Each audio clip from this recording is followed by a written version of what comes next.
Measurement is an important skill used by people in all walks of life.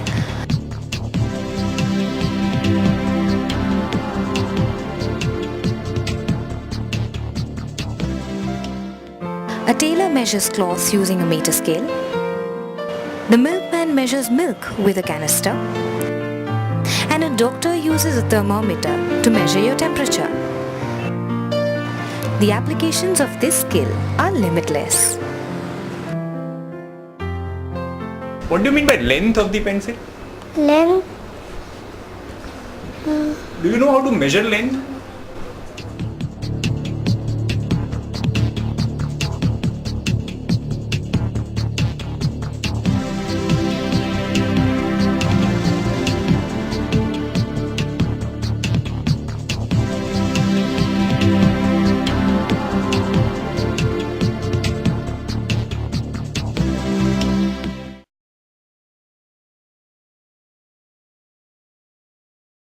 The pencil point is on C6 centimeter. That's why I think it is C, the correct answer. When you show the scale here, the point reaches till 6.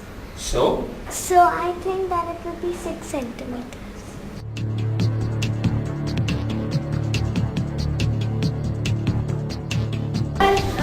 There is 1 centimeter here, 1 centimeter here, and 1 centimeter here, and 1 centimeter here, and 1 centimeter here. If we add all these, then the answer will come 5. Well, actually it is 5 centimeter, but it is holden wrong. It should start from 0. So it becomes 5 centimeter. The kids start learning how to use the ruler, how to measure length with a ruler. Now, when we tested class 4 children on this concept of measuring length, actually measuring length with a ruler, we essentially found 2 kinds of misconceptions. The first one is something that we had kind of foreseen, and maybe even some teachers might foresee, and that is, instead of seeing the starting and the ending point of a object while measuring, kids see only the ending point. So if an object ends at, say, 9 here, they consider the length of this object to be 9 centimeters or 9 units, rather than seeing from here to here what that length is. This point is touching to the 9, that's why it should be D, 9 centimeter. Yes. The pencil is showing 6 centimeters because the 6 centimeters, the point till the point 6 centimeters is matching, that's why. Okay.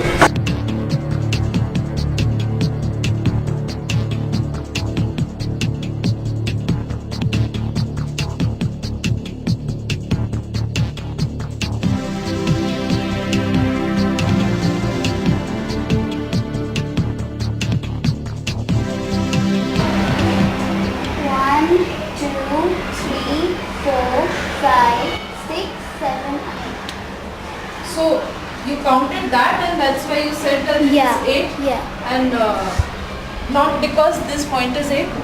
No. I'm starting from here. So 1, 2, 3, 4, 5, 6, 7, 8, 9. This 4 will count as 1, and till 9 it will be 6. This is 1, 2, 3, 4, 5, 6. We'll not see how much there is. Starts from 6 because it starts from 4, 4, 1, 2, 3, 4, 5, 6. My name is Yash, and the answer is 6 because it's starting from here. 1, 2, 3, 4, 5, 6. And the ending point is here. So the second kind of misconception is when they have trouble actually understanding what is it that has to be counted? What is the nature of the parts that have to be counted? And so what they do is, if the object starts like this, instead of starting to count from 1, if the object starts from 0, they start counting these numbers. And this misconception is linked in a way to what they do before they do measurement. Because before they do measurement, what they do is counting. That's the first and basic thing that they do in maths. And how does a child count basically?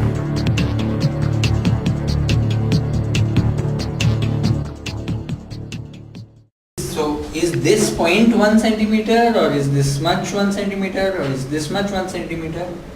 I think this point is this to this is 1 centimeter. This to this is 1 centimeter. Yeah, And this to this? that is 0 centimeter. This is 0 centimeter. How much is this to this? 2 centimeters. Okay, so this much is 2 centimeter? No, yeah. Okay, and how much is this?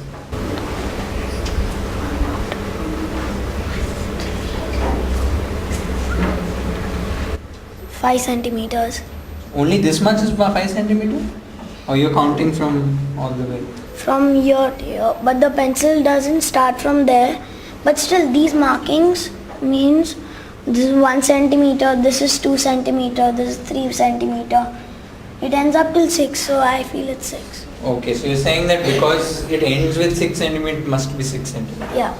Okay, fine. So show me what is 1 centimeter on the scale.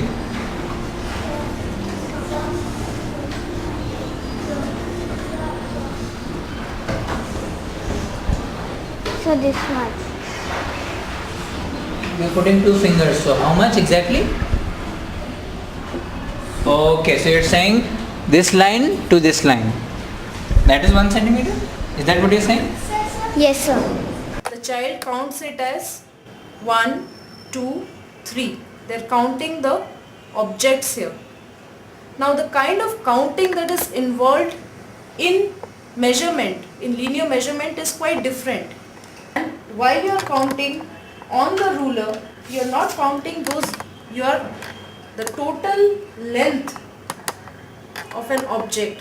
You are dividing into parts and you are counting those equal parts. So it's a totally different kind of counting, and there are many kids who don't make this jump, you can say, from counting discrete objects to dividing a whole object into parts and then counting those.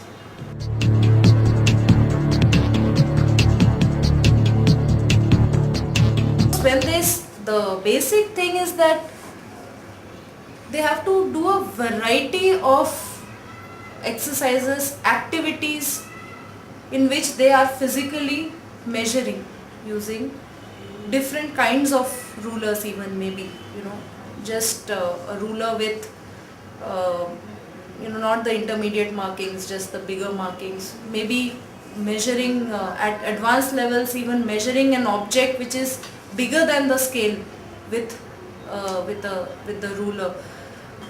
So for example, one activity that they could do is the broken ruler activity. So if the kids get a ruler which has no zero, it's broken at the corner, and then they have to measure some object with that ruler. So what such kind of activities would do is to help the kids develop strategies for measurement using different kind of using different kind of strategies to measure different objects, and they also will realize that in different situations they need to measure differently. What we saw in the student responses over the last few minutes was that students have certain mental models, ways of thinking about the world, certain ideas, and clearly these ideas are not what we intended to pass on to them as teachers or interested adults. These are ideas children have found by actively trying to make sense of what they are seeing around them or what has been taught. What is, however, important to understand here is that the instinctual reaction of adults or teachers when they see these kind of responses is to say that let me explain this again, let me explain this more clearly, 2 times if not thrice. This is bound to fail. So what we find is that it's extremely important for a teacher to listen first, find out what is already on the child's mind, to then help the child to review the correctness of this idea, weigh it against other ways of thinking, other mental models, to really be able to say that no, this didn't work and this is a better way of looking at things. And our hope is that teachers start doing this based on seeing films like this. You have seen just one concept, but there are several such ideas across class levels, across topics. And this is our hope, that teachers will become active listeners and we will have a chance to teach our children better.